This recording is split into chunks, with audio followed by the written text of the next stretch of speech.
नमस्कार, मैं हूं सागर सुनार। आजकल मैं हिमाचल प्रदेश में आया हूं और हिमाचल प्रदेश के रामपुर बुशहर में मेरी ससुराल है और मैं यहां पर कुछ दिनों छुट्टियां बिताने आया हूं। आज हमारा प्रोग्राम श्री सरायकोटी माता मंदिर का दर्शन करने का बना है। आज हम रामपुर उपमंडल के कुल्ह पंचायत के क्षेत्र में जाने वाले हैं, जो कि समुद्र तल से लगभग 11,000 फीट की ऊंचाई पर है। आज हम माँ सरायकोटी के दर्शन करेंगे। अभी हम घर से रेडी होकर निकल रहे हैं और बीच में हम रास्ते की छोटी सी क्लिप तैयार करेंगे और सीधा आप लोगों को मंदिर में लेके जाएंगे और बताएंगे कि ये जो ख्याति प्राप्त मंदिर है इसकी विशेषता क्या है, क्या यहाँ की मान्यताएं हैं और क्यों ये मंदिर पूरे देश में प्रसिद्ध है। तो चलिए चलते हैं और आप लोगों को दिखाते हैं सरायकोटी माता मंदिर।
अभी हम मसनू पहुंचने वाले हैं और हम रामपुर से काफ़ी हाइट में पहुंच चुके हैं। यहाँ पे जैसे कि आप पीछे देख सकते हैं कि यहाँ पर सेब के ऑर्चिड बहुत ज़्यादा दिखाई दे रहे हैं। चूली है, पुलम है, लगभग हमें सारी जगह मिल रहे हैं और आगे का रास्ता अभी हमें कुछ भी पता नहीं है, लेकिन हम पूछ के चल रहे हैं। आप लोग पीछे देखेंगे रामपुर है जो वो सतलुज के तट पर बसा हुआ है और हम अभी पहाड़ियों के बीच में घिर चुके हैं और अभी हम मसनू जा रहे हैं। यहाँ से मसनू 2 किलोमीटर दूर है और जैसे कि आप देखेंगे नीचे बहुत ज़्यादा खाई है और हम बहुत ज़्यादा हाइट पर हैं, लेकिन अभी रास्ते का हमें पता नहीं है। देखते हैं, आगे चलते हैं, आप लोगों को दिखाते रहते हैं कि कैसा हमारा ये सरायकोटी माता का मंदिर का जो दर्शन है, जो टूर बना है हमारा, ये हमारा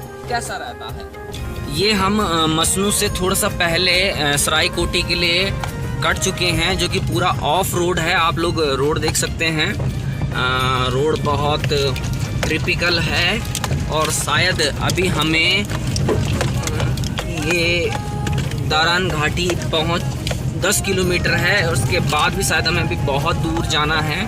रोड प्रॉपर नहीं है, बहुत ख़राब है और अनुमानित हमें यहाँ चोटी पे पहुँचना है, जो लगभग यहाँ से 20 किलोमीटर के आसपास होगा। अभी लगभग हम 8,000 फीट की ऊंचाई पर पहुँच गए हैं। देवदार का घना जंगल है और रोड तो पूरी ख़राब ही है, लेकिन अब हम शायद मंदिर के करीब हैं, कुछ ही देर में हम पहुँच जाएंगे।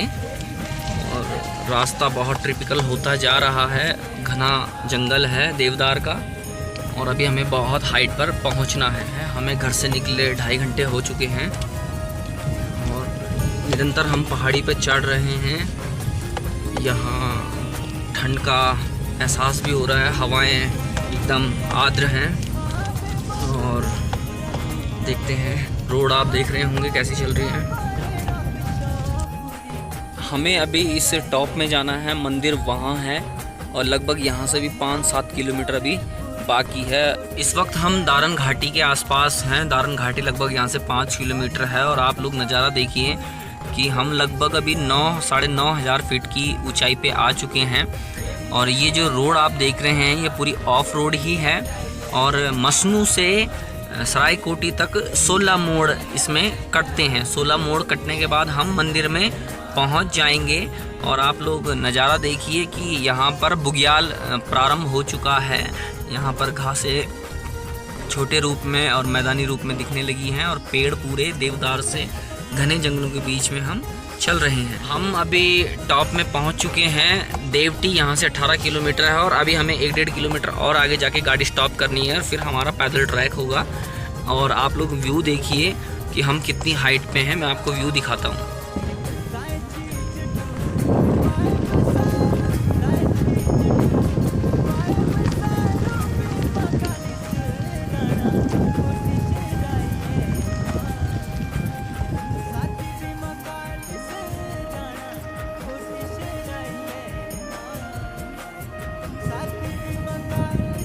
फाइनली हम कार के स्टॉप पे पहुंचने वाले हैं। और आप लोग ऊपर देख रहे हैं यहाँ पर ये सरायकोटी माता का मंदिर है और हमें अब यहाँ से पूरा पैदल ट्रैक ऊपर जाना है। तो चलते हैं आगे और देखते हैं कि ट्रैक हमारा कैसा है। फाइनली हम अपने कार के स्टॉप पर पहुँच चुके हैं। ये हमारी कार यहाँ पर पार्क है और अब हमें यहाँ से पैदल ट्रैक ऊपर चोटी तक जाना है जहाँ पर कि माँ सरायकोटी का मंदिर है। मैं आप लोगों को बता दूं, हम अभी यहाँ नीचे रोड पर थे और यहाँ से हम स्टॉप पर पहुँचे हैं।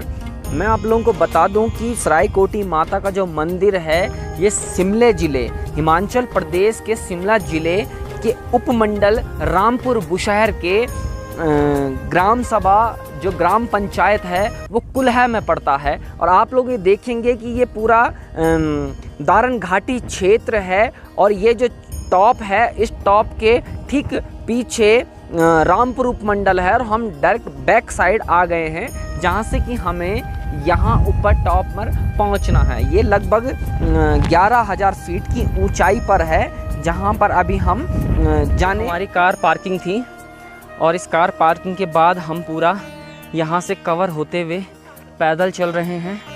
और ये सब लोग ट्रैक कर रहे हैं और हम काफ़ी थकान भी हो गई है। अभी मंदिर काफ़ी ऊपर है तो ऊपर जाते जाते अभी और हालत ख़राब होने वाली है। तो ऊपर जाके देखते हैं कैसा मिलता है। पूरा पैदल ट्रैक है पर पूरी खड़ी चढ़ाई है। और आप लोग देख सकते हैं कि हमारी जो हाइट है वो कितनी है कि नीचे जो घाटी दिखाई दे रही है, गांव दिखाई दे रहे हैं, वो काफ़ी नीचे हैं और हम बहुत ऊपर चल रहे हैं।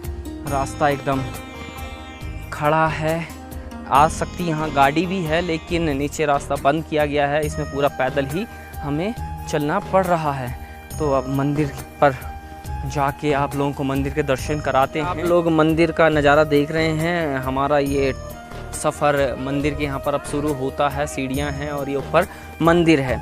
जैसे कि मैंने आप लोगों को बताया था कि मैं मंदिर में पहुंचकर ही आप लोगों को यहाँ के बारे में रोचक जानकारियाँ देने वाला हूँ। और देखेंगे कि कोई यहाँ पर मंदिर समिति का कोई व्यक्ति अगर से मिलता है तो उनसे भी यहाँ पर इस मंदिर की जो ख्याति है इसके बारे में बात करेंगे।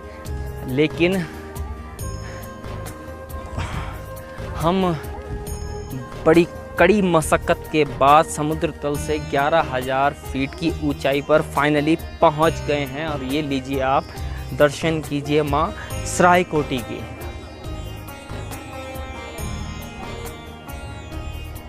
ये आप लोग चारों ओर की पहाड़ियाँ देख रहे हैं और ये पहाड़ियों के बीच टॉप में बसा मंदिर जो कि अपनी ख्याति प्राप्त एक देश प्रसिद्ध मंदिर है सरायकोटी का। यहाँ पर आज कुछ विशेष पूजन कार्यक्रम चल रहा है जिसके उपलक्ष्य में यहाँ पर काफ़ी भीड़ दिखाई दे रही है।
जैसा कि आप सभी मेरे पीछे देख रहे हैं कि हम शिमला ज़िले के उपमंडल रामपुर बुशहर के ग्राम पंचायत कुलाहा में सरायकोटी माता मंदिर के प्रांगण में पहुंच चुके हैं। मैं आप लोगों को बता दूं कि जो ये मंदिर है ये रामपुर बुशहर से मसनू होते हुए 57 किलोमीटर दूर है और जो कि मसनू से यहाँ ऊपर तक लगभग 16 से 20 किलोमीटर एकदम ऑफ रोड है। बताया जा रहा है कि इसका एक दूसरा रास्ता भी है जो सनेरी होते हुए रामपुर पहुँचता है और वो थोड़ा सा ठीक है। अब इस मंदिर की मान्यता के बारे में बात करें तो ये मंदिर पर्चाधारी माँ भगवती का मंदिर है। शैलपुत्री माँ भगवती का ये मंदिर है जहाँ पर कि माँ कन्या के रूप में विराजमान है। और इस मंदिर की जो सबसे बड़ी प्रसिद्धि है, जो ख्याति है, ये मंदिर 11,000 फुट की ऊंचाई पर स्थित ये मंदिर पर्चाधारी मंदिर है। यहाँ पर जो स्थानीय लोग हैं उनकी दंत कथा अनुसार बताया जाता है कि माँ कन्या के रूप में यहाँ पर विराजमान है और हर मनोकामना पूर्ण करती है। इस मंदिर की एक खास बात है कि यहाँ पर जैसे मैंने बताया कि माँ शैलपुत्री कन्या के रूप में विराजमान हैं, तो जिस कारण यहाँ पर पति पत्नी एक साथ दर्शन नहीं कर सकते हैं। बताया जाता है कि यदि पति पत्नी एक साथ इस कुंवारी माता का दर्शन करते हैं तो इनका बिछड़ाव संभव हो जाता है। तो इसलिए स्थानीय मान्यताओं के अनुसार यहाँ पर दर्शन अगर से पति पत्नी एक साथ आते हैं तो उनको अलग अलग जाकर यहाँ पर दर्शन करने होते हैं। ये जो सरायकोटी माता का जो मंदिर है ये बताया जाता है कि ये पांडवों के टाइम से यहाँ पर बना हुआ बहुत प्राचीन मंदिर है, जिस मंदिर की ख्याति हिमाचल के क्षेत्र में तो है ही लेकिन साथ साथ पूरे देश भर में फैली हुई है।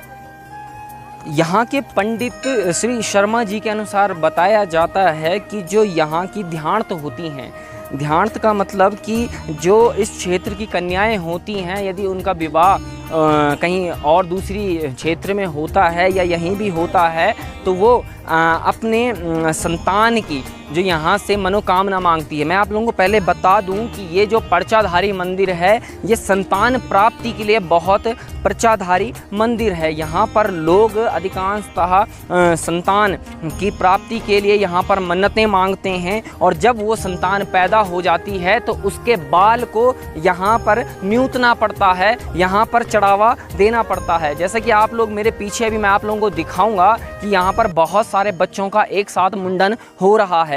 न्यूतने का मतलब कि बच्चों का मुंडन यहाँ पर चढ़ाना पड़ता है, जो कि ननिहाल पक्ष की ओर से ही उस कार्यक्रम का आयोजन किया जाता है। तो जो रामपुर उपमंडल के जो क्षेत्र में इस मंदिर का जो पर्चा है वो इसीलिए ही विख्यात है कि यहाँ पर जो कन्याएं हैं ये शादी के बाद यहाँ पर संतान की प्राप्ति का वर मांगती हैं और जब संतान की प्राप्ति उन्हें हो जाती है तो उसका मुंडन फिर वो यहाँ पर ही करवाती हैं। जैसे आप लोगों ने नीचे भी एक क्लिप में देखा कि यहाँ पर बहुत सारी भीड़ थी, वहाँ पर सारा मुंडन कार्यक्रम ही चल रहा है।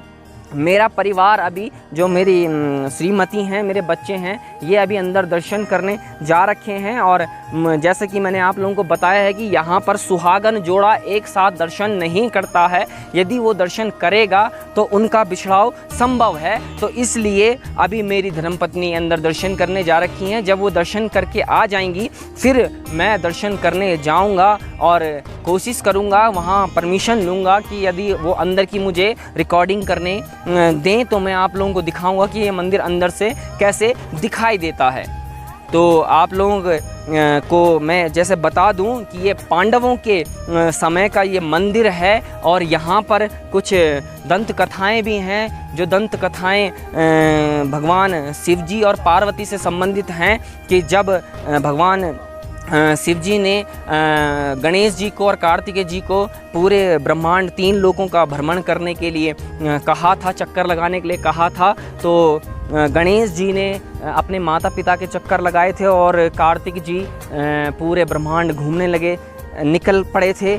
तो जब कार्तिक जी वापस पहुँचे तो तब तक गणेश जी की यहाँ पर शादी हो चुकी थी और बताया जाता है कि इसके द्वार पर गणेश और गणेश जी की पत्नी की यहाँ पर मूर्ति लगी हुई है। और तब से ही यहाँ पर कोई भी सुहागन जोड़ा या कोई भी पति पत्नी यहाँ पर एक साथ दर्शन नहीं कर सकते हैं, क्योंकि ये शैलपुत्री माँ कुंवारी शैलपुत्री का ये मंदिर है। और यदि कोई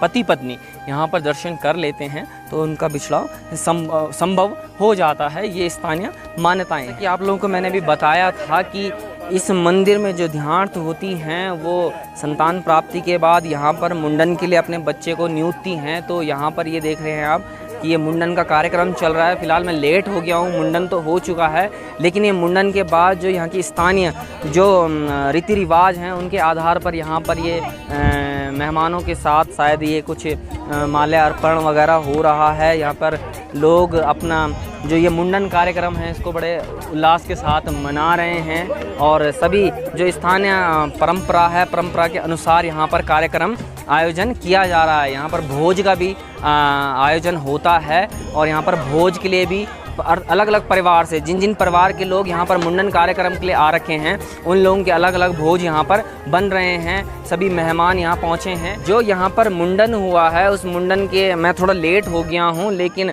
मुंडन के बाद का जो रीति रिवाज है ये पूरे हिमाचली परंपरा के आधार पर यहाँ पर लोग मना रहे हैं। ये एक परिवार है जिन्होंने अपने बालक का यहाँ पर मुंडन किया है और उसके आधार पर इनका ये फादर हैं बच्चे के जिनका यहाँ पर मुंडन हुआ है और पूरे हिमाचली रीति रिवाज के साथ पर ये यहाँ पर मुंडन हुआ है। जैसा कि मैं आप लोगों को एक चीज़ और बता दूं कि हमारे उत्तराखंड में एक मान्यता है कि अधिक ऊंचाई पर और मंदिरों पे जाने पर वस्त्रों पर विशेष ध्यान दिया जाता है कि चटकीले रंग नहीं पहनने हैं। लेकिन आप लोग यहाँ देखेंगे कि यहाँ पर सभी लोगों ने लाल धतकारे रंग पहने हैं और यहाँ पर मैंने बात भी की तो अधिकांश लोग बता रहे हैं कि यहाँ पर ये नहीं होता है कि हम अधिक ऊंचाई पर हैं तो रथ छल का यहाँ पर कोई भी अभी तक कोई वाक्य नहीं मिला है, ना ही यहाँ पर होता है। इसलिए लोग किसी भी प्रकार के कपड़े यहाँ पर पहन के आ सकते हैं।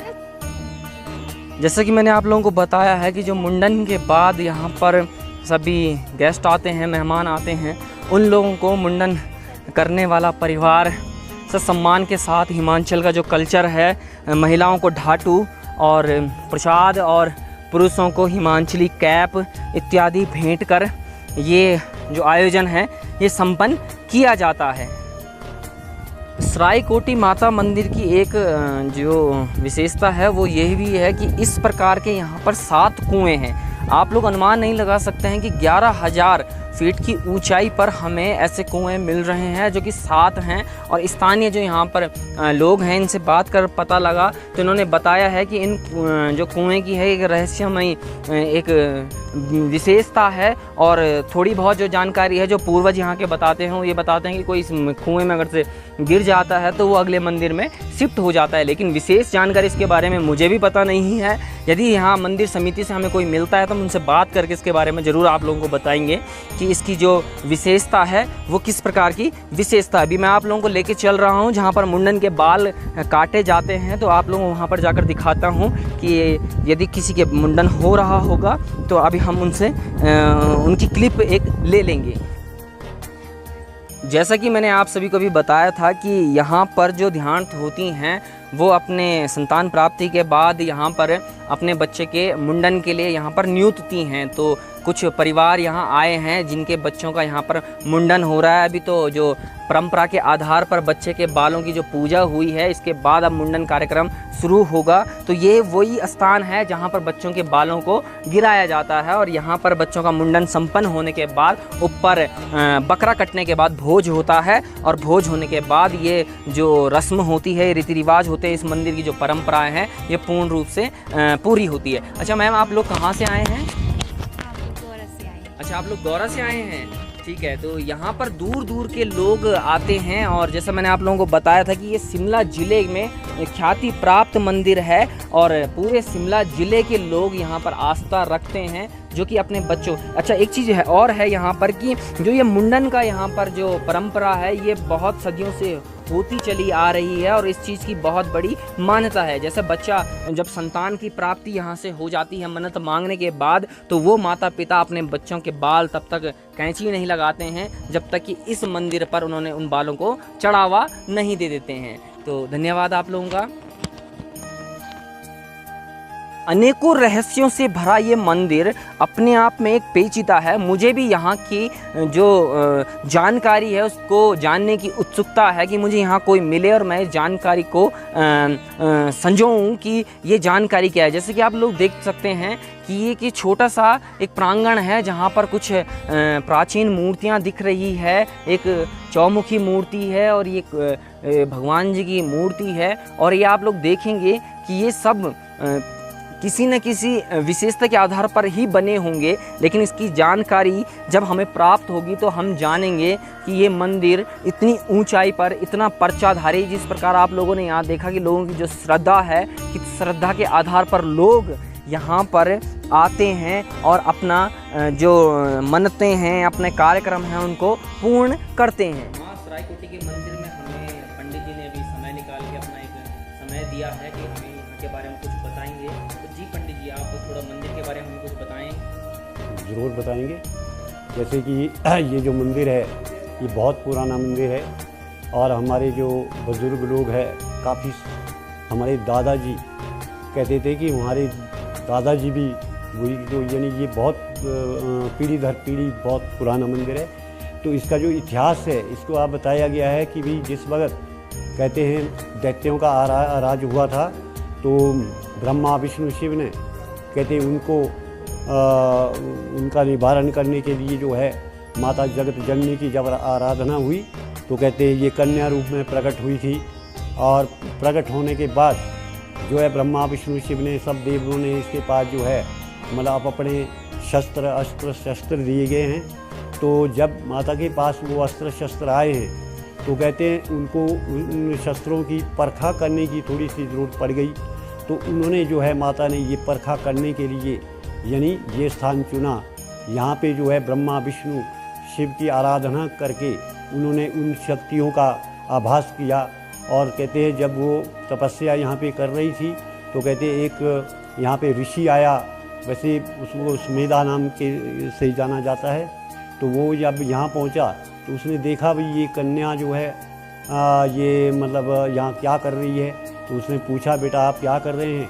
तो माता ने कहा महाराज कहते मेरे मन में कुछ ऐसे ही कोई शंका है, इसलिए मैं अपने तप कर रही हूँ। तो उनको भी बहुत अच्छा लगा, ऋषि को ये स्थान बहुत अच्छा लगा। उन्होंने कहा ठीक है बेटे मैं भी आपके साथ कुछ समय गुजारना चाहूँगा। तो माता ने कहा बिल्कुल ठीक, आप भी रह सकते हैं। तो कहते हैं वो साथ साथ रहते हुए कहते काफ़ी समय जब निकला तो माता ने सोचा क्यों ना इसका भाई इसकी भी परीक्षा की जाए। भी इतना समय होते हुए भी इन्होंने अभी तक मेरा कोई आभास नहीं किया कि ये लड़की है कौन है। तो इसलिए जो है उन्होंने उनकी परखा के लिए कहते हैं यहाँ पे युवावस्था में जब वो प्रकट हुई तो कहते हैं वो ऋषि ने जो है अपना संतुलन खो गया। तो वहाँ पे कहते हैं ऋषि को कुत्ते का शाप दिया गया। तो यहाँ पे कुत्ते का आना जाना बराबर लगा रहता है। तो बताया जाता है कि भी वो प्रायश्चित के लिए जो है वो यहाँ चले रहते हैं। तो इसलिए जब उनको ये बात बताई कि देखो जो आपके मन में ये बात निकली, कहते ये तो बहुत दूर की बात है, लेकिन ये एक ऐसा पवित्र स्थान है जहाँ मैंने तीनों देवों की आराधना की है। कहते यहाँ तो मैं पति और पत्नी को भी एक साथ जो है दर्शन नहीं दूंगी, इसलिए ये पति और पत्नी का जोड़ा एक साथ जो है यहाँ दर्शन नहीं करते हैं। और पहले से चले आई ये परंपरा है और आज भी वही परंपरा चली है। तो कहते हैं यहाँ पे जब यहाँ से वो सुमेरु पर्वत के लिए निकली, युद्ध वहाँ से जब शुरू हुआ तो वो यहाँ पर जो है जो उसने चिन्ह छोड़े थे, तो कहते हैं यहाँ एक पेड़ जो है उसमें पेड़ पैदा हुआ। तो एक हमारे कुल गांव का एक भेष्टू फैमिली उसको बताया जाता है, उसके वहाँ से जो एक ख्वाल यहाँ भेड़ बकरियों के साथ आया। तो दिन को धूप लगी थी, वो उस पेड़ के नीचे जो है छाया में सो गया। थोड़ी देर के बाद जब उठा देखा उसने मेरा माल सारा गायब हो गया। तो चारों चार ढूंढते हुए जो है उसको वो उपलब्ध नहीं हुआ। जब वो उस पेड़ के पास आया और रोने लगा कि अगर मैं यहाँ ना सोता तो शायद मेरा माल गुम ना होता, तब कहते हैं उसको आकाशवाणी हुई। तो उसको बताया कि देखो बेटा आप रो मत, कहते हैं आपका माल कहीं नहीं है, वो यहीं है। कहते कुछ समय में अगर आप दोबारा सो जाते हैं तो आपका माल उपलब्ध हो जाएगा। तो जब उन्होंने चारों तरफ देखा कि भी कोई औरत की कोई आवाज़ है, ये कोई बात कर रही है, लेकिन नज़र में कोई नहीं है, तो उसने सोचा भी चलो अगर मेरा काम हो जाता है। तो वो कहते हैं थोड़ी देर के लिए फिर जब सो गया तो उसकी आंख नहीं खुली। तो कहते हैं माता ने जो है उसको ये पूरा वृत्तांत जो है उसको बताया कि भी जो मैंने आपको पहले बताया है वो वृत्तांत उसको बताया। तो उसको बताया कि देखो, कहते यहाँ पे मंदिर बनना चाहिए और पूजा अर्चना होनी चाहिए भी। अगर आप ऐसा नहीं करेंगे तो कहते हैं जैसा ये माल गायब हुआ है वैसे मैं इधर का सारा विनाश कर दूंगी। तो उस तरह से कहते हैं यहाँ पे जो वो पुहाल था, जब उसकी आंख खुली देखे उसने अपना माल वैसे का वैसा चुग रहा है, तो कहते उसने वहीं उस पेड़ पर ही विश्वास रख करके कि भाई इस पेड़ से ये आवाज़ आई, तो उसने उसी को जो है यानी माँ करके पुकारा।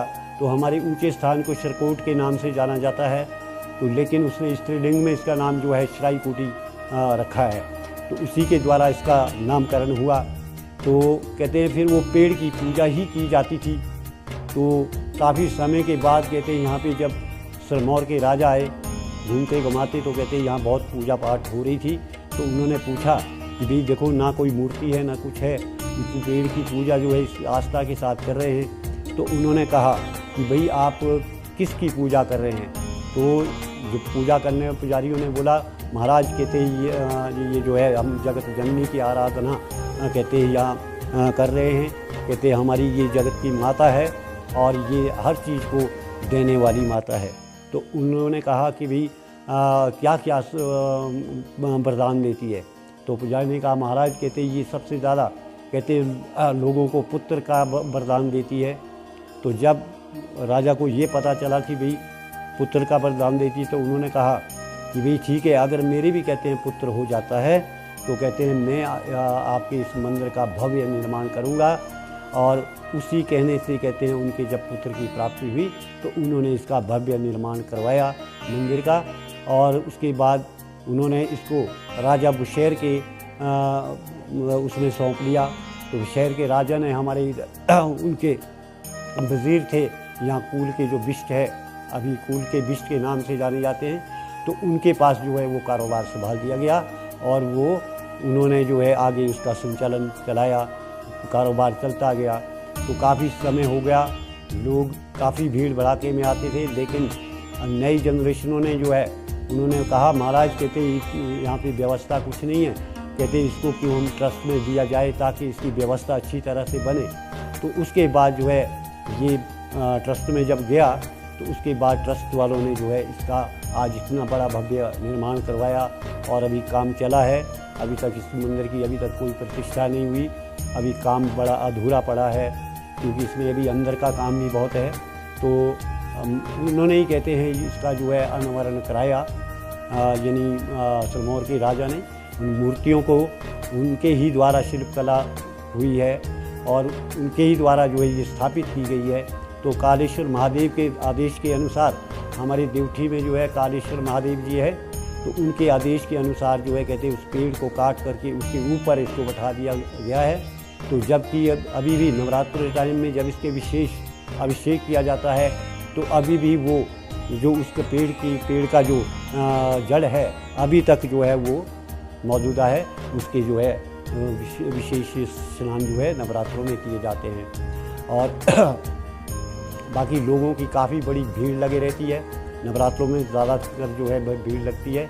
आगे पीछे भी लोग जो है जो भी यहाँ पे जितना भी ये रश होता है ये सारा मुंडन जो है यहाँ पे होता है बच्चों का, क्योंकि यहाँ से जो बच्चा वरदान लेके जो चली जाती है तो वो बच्चे का बाल जो है वो यहीं कटवाने पड़ते हैं, ये यहाँ की परंपरा है। तो इतना ही कहना चाहूँगा मैं। पंडित जी ने बताया है कि यहाँ पर स्पेशली मुंडन कार्यक्रम आयोजन होता है। तो आप लोग देख रहे हैं कि यहाँ पर मुंडन का भोज चल रहा है और जिस भोज में हमें निमंत्रण दिया गया है, जिन लोगों का हमने रिकॉर्डिंग की है उन्होंने कहा है कि भोजन करके जाना, तो हमारा परिवार भी यहाँ पर भोज कर रहा है। जैसा कि आप सभी ने पंडित जी के मुखार बिंदु से सुना मंदिर की मान्यता के बारे में, मंदिर की स्थापना के बारे में और मंदिर की शुरुआत के बारे में। ये आप लोग अंदर देख रहे हैं, हम अभी प्रथम प्रकोटे में हैं मंदिर ग्रह के, और जो अंदर का ग्रह है वो कैमरे के आगे अलाउड नहीं है दिखाना, इसलिए वो बंद कर दिया गया है। पुजारी जी बाहर पर आके इन्होंने मुझे जो भी जानकारी दी है मंदिर के बारे में वो आप लोगों ने देख ली है। मैं आप लोगों को एक विशेष चीज़ बताता हूँ जो कि मैंने विकिपीडिया में पढ़ा था कि मंदिर के जो गेट में हैं वो गणेश जी और यहाँ पर दुर्गा भगवती की फ़ोटो लकड़ी में आकृति में उभेरी गई है, जिसका मैंने आप लोगों को बताया था कि जो पार्वती और शिव की जो कथा थी उसके अनुसार ये यहाँ पर अभी तक विराजमान है। बाकी आप लोग ओवरऑल मंदिर का जो वास्तुकला है आप देख सकते हैं कि कितनी सुंदर भव्य तरीके से मंदिर पूरे लकड़ी से बना है। इसी के साथ हमारा सरायकोटी माँ भगवती का ये सफ़र संपन्न होता है। मैं आशा करता हूँ आप लोगों को माँ सरायकोटी के ये भव्य दर्शन होंगे और आप लोग अपनी अपनी मनोकामना मांग, ये जो यहाँ की मान्यता है उस आधार पर आप लोग भी अपनी मन्नत मांगें, और आप लोगों की मन्नत यदि पूरी हो तो आप लोग ज़रूर यहाँ पर पहुँचें। और जैसा कि पंडित जी ने बताया कि यह मंदिर विशेष रूप से जो इसकी मान्यता है वो पुत्र प्राप्ति की है, संतान प्राप्ति की है। तो यदि आप लोग वीडियो देख के भी संतान प्राप्ति की यहाँ से मन्नत मांगते हैं, पूरी होगी, तो आप लोग ज़रूर यहाँ पर आइए। इसी के साथ धन्यवाद।